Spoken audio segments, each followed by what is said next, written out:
Bonjour les amis, je vous apporte aujourd'hui une vidéo très spéciale qui peut changer votre vie. Vous allez découvrir que les paroles ont des puissances. Et apprenez à les utiliser pour changer votre vie. Je crois qu'il y a des messages que vous devez écouter tant que vous êtes vivant. Même si vous croyez, vous les connaissez, vous devez les écouter plusieurs fois.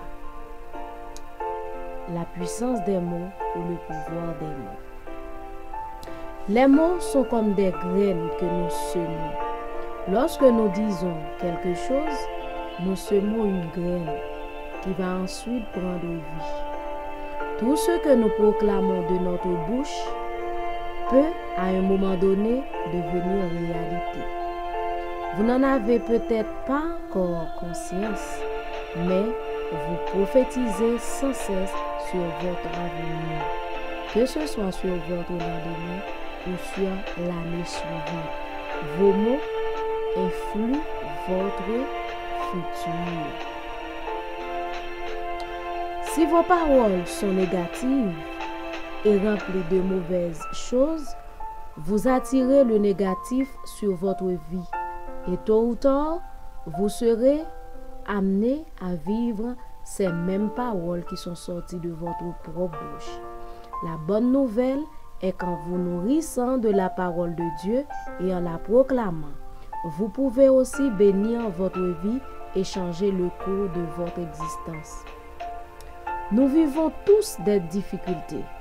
C'est pour cela qu'il est important de proclamer la parole de Dieu afin que l'Éternel transforme nos épreuves en bénédictions.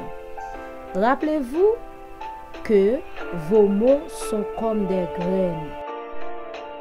Ainsi, en proclamant la parole de Dieu, vous prophétisez sur votre prochaine victoire.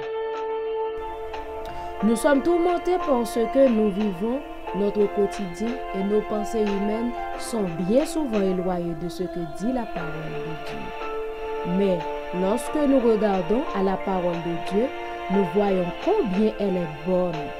Nous comprenons aussi que Dieu pense différemment que nous.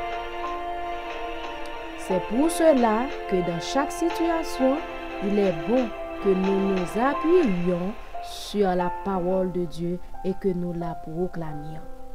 Dieu a donné son Fils Jésus pour que nous puissions nous approcher de lui, pour briser cette barrière entre lui et nous.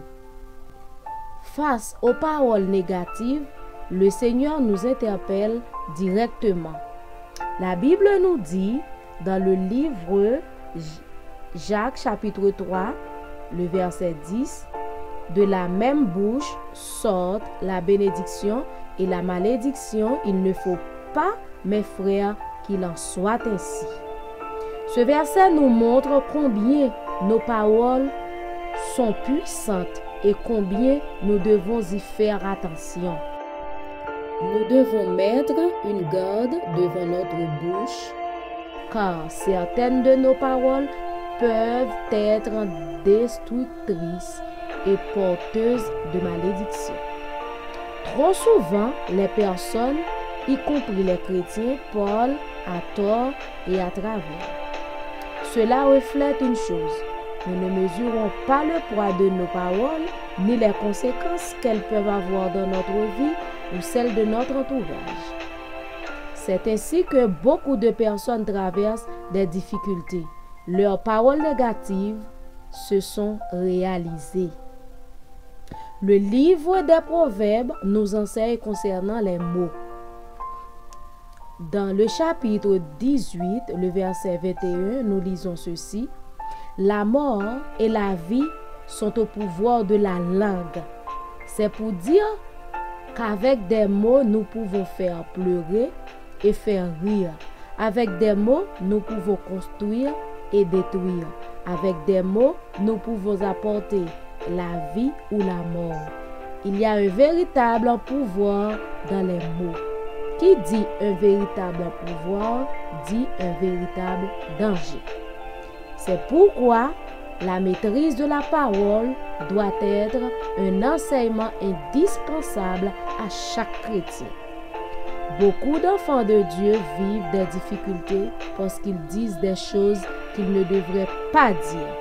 Ils pourraient éviter beaucoup de situations négatives simplement en changeant leur façon de parler et de penser. N'a fini pour dire que même les wap prier, pas répéter n'importe bagaille, ni pour vous, ni pour famille. En pile fois, nous qu'on a dit dans prière nous pour bon Dieu ban nous même puissance qui dans X ou dans Y. Sans nous pas connaître qui ça moun ça sibi à puissance li gen. Parce que Dieu utilise chaque monde dans niveau. Pas oublier que chaque monde c'est un monde différent. Nous pas subi même bagay, même peine. C'est pour ça demander Dieu puissance power, qu'on ça wa pour li ba ou ça ou mérité. Ne pensez pas que cela soit impossible de maîtriser votre langue. C'est juste une question d'apprentissage et de discipline. Ce travail est essentiel pour un chrétien car vos paroles peuvent empêcher le plan de Dieu de s'accomplir dans votre vie. Merci, à la prochaine. C'était Marie-Nadège de Honduras.